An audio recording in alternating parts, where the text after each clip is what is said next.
Hello, welcome to my channel, Striving for Better. Today I'm going to be talking about my journey of learning French, and today we're just quickly going to go over why I chose French and how I started. So it was last year, this is 2021, so 2020, I just gotten done going through a pretty busy couple of months with work, and I was coming back from being away from where I live, and I had to be on 2 weeks in quarantine.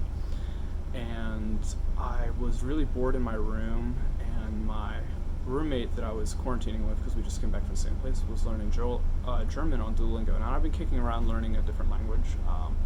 I took 3 years of Chinese in high school, and it really didn't sit with me well. I wasn't being a good student. I didn't have the right work ethic and drive. I had classmates that learned to do it perfectly, and actually one in particular has lived in China, I think off and on for over 2 years since we graduated, took the same classes I did, so obviously it wasn't the class's fault, it was my fault. So then it came time to pick a language. Instantly French stood out to me because I am a student of history, and French history has always been a topic that I like to study. Another reason is that in the building that I was living in, there was 2 people that spoke French, and I figured that when learning a language, having a native speaker would definitely be more beneficial than just, trying to learn on my own. So it was an easy choice at that point. I thought it was pretty similar to the language I already know.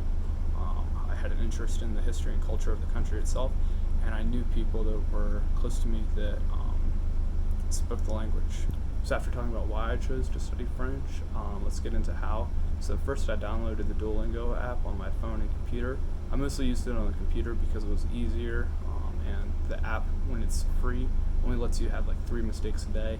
Eventually I just bought the Duolingo Plus for the whole year. I mean, I'd use it so much that it's definitely worth it.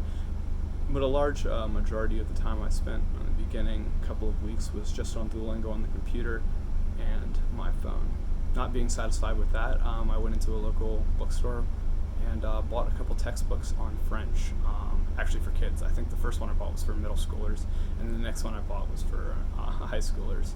Since then I've gone back and bought more French textbooks that are more intermediate, I guess you could say. I don't know, I'm not a wordsmith. And I've been working on them pretty consistently. And lastly, working with native speakers themselves. So again, my friends that I live with, I would go to them for help sometimes if I had questions about it. But then really one friend in particular, I've been working with him pretty closely, and we've been living very near each other. So me and him would go through I would do a section in the textbook and then bring it to him, and we would practice the pronunciation and me being able to read. And because I can read and write pretty well, but talking to someone and then pronouncing words and like knowing the sounds to them is different, because I've only been able to do it really on my phone and out of a textbook. So having that native speaker there guide me in my pronunciation and give me live feedback was extremely helpful, and I'm very thankful to him for that. Alright, that's my video on how and why I started to learn French.